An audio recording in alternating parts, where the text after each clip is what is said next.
Hanging out with Cory Reed here at Land of Legends Raceway today. Very first the Sportsman Series race is on tap here tonight, so that's why the dirt car trailer. Second one, okay, yeah, my bad. Last week. That's right. So 2 races in, so at least we're doing some show. racing. So let's start with Fulton and Brewerton practices the past couple of nights. Actually, how did they go? Yep, Thursday, of course, we got on the new Fulton surface, which Eric Kingsley, Eric Fink did a heck of a job putting that surface on.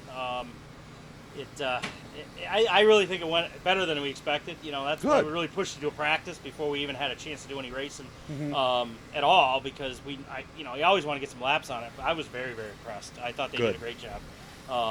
The clay seems to be right where we want it to be. A few choppy spots here or there, which we can easily work through, but a lot better than I expected. So. But like you said, in order to know what you've got, you got to get the cars out there and let them rip it up. Yep, that was our thing, and I think we had 52 cars, which was good for a midsummer practice. That's pretty good. So we were good. Pleased. We were very pleased, and it turned out as expected. Now we just maybe we'll do it again. We might do it again here before we are able to get rolling. I don't know yet. We haven't really talked about it yet. But, okay. I wouldn't be surprised. That might be something we could do in the near future. As maybe right after the 4th of July or something. But okay. How about Brewerton? Brewerton was good. Tabletop smooth. A lot of mod lights came out, which was great. And a bunch of sportsmen. We had, 40 cars, I think, last night at the ballpark, which was good for a Friday night. Well, especially considering a lot of people have already been someplace to shake their cars down, right? Yeah, it was graduation, and it was. That's true. Some other people are out racing at other places on a Friday night. So we were pleased with it. I was really happy with the track. Eric Fink had that track like tabletop glass. Nice. Really good. So we, definitely going in now, we know what we have. We don't have a real big issue from a track perspective. Well, let's be honest. Brewerton was pretty darn good last year. So right. Yep. Still lots of clay. Plenty of clay at Brewerton. We do have aspirations of adding to it, resurfacing it to some level.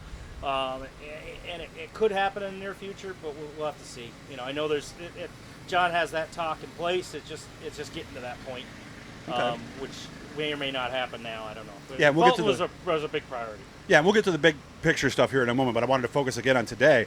Looks like we've got a nice turnout of sportsmen for the series race tonight in Canandaigua. Seems to be. I haven't got a really total number, but we're definitely we're up into the 30s somewhere, so I don't know exactly where we are currently. And we're about a half hour before driver's meeting as we're talking here. So when I get over there, I usually get the final number. We determine how many groups we have, and we figure it out. So there you go. All right. So what is the big picture? I mean, I'm sure you listened to Paul Cole and everything on that new. Did we miss that thing that came through on the 21st? It was a little secretive. I think it wasn't met with a lot of. There wasn't a whole lot of PR on it from the governor's office. So I was kind of surprised when I saw it. Actually, It's bad and it's good. I mean, the good news is we're mentioned. We're not a forgotten industry, which is really good. But the bad news is it extends us, like a lot of other people, till late July, theoretically. And we'll see about that. I really do believe that.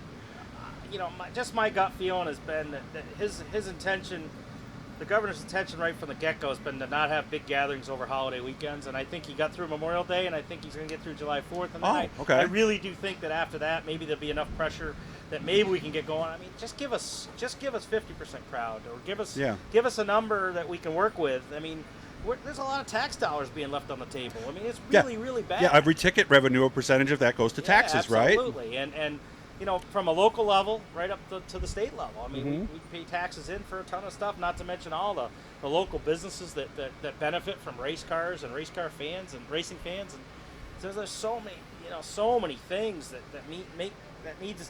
make this have to happen here. We're just getting stonewalled here a little bit, and it's really not right. It's not just our industry. I mean, you think of all the industries. The malls, the movie theaters, the gyms, it was supposed to be 4th phase. It was supposed to be us, and when 4th phase, we're good. Yep, and it did not happen. And I feel like we got betrayed by our governor. And he's supposed to be out there leading us, and instead he's leading us, down the wrong path. And I have a real problem with that. Yeah, I mean, Onondaga County, like the mall, Destiny, doesn't pay property tax. They only get sales tax to the county. So there's going to be a huge shortfall there. But enough of that stuff here. Yep. So what are we talking about at Fulton and Brewerton as of now? Do we have to wait until we have something in the stands, do you think? Or might we work something out? Our stance right along has been that's really the only time we're really going to race this year is if we get some semblance of permission for crowds. Now, obviously there's it's depending on what the number is, too. But I mean, if they gave us 50%, we could easily work well within that. I mean, we've got all the safety protocols and precautions in place, and we've all done it.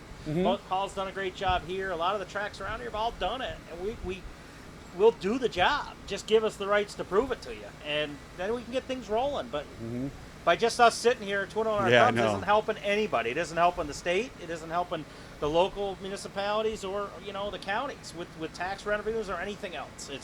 It's starving everybody, and it's not right. Well, one thing that is helping, let's be honest, in about an hour or so, an hour and a half, when those cars get on the racetrack, we're all going to feel so much better, because this is really, I think somebody called it throttle therapy, but it's so true, isn't it? It is. I mean, it's believe me. I mean, honestly, my first race of 2020 was Utica Rome last Sunday. Oh, really? I hadn't been to a race prior to that, and believe me, I'm up to 9 today. Today's number 9 for me. That's pretty good. I had a few other opportunities. Obviously, I could have been at some places. I didn't make it for whatever reason, but it's refreshing. There's still a big fan in me, even though I work in the industry. We're all fans, or we wouldn't be here. I love it. I mean, it just feels so good to be at a racetrack, and I'm, obviously Paul Cole and I have a really great relationship, so I'm happy to be here. He's a good man. Helping here. Hopefully, has a good night, and that's good. Hopefully, we bring him enough race cars. Hopefully, the race cars put on a great show, and hopefully, we can leave here with not a lot of controversy, and we can have a hell of a night. So I wish you all the best, man. Have fun. Thanks, Enjoy that whiff of race fuel, man. I appreciate it. Thank you, Doug.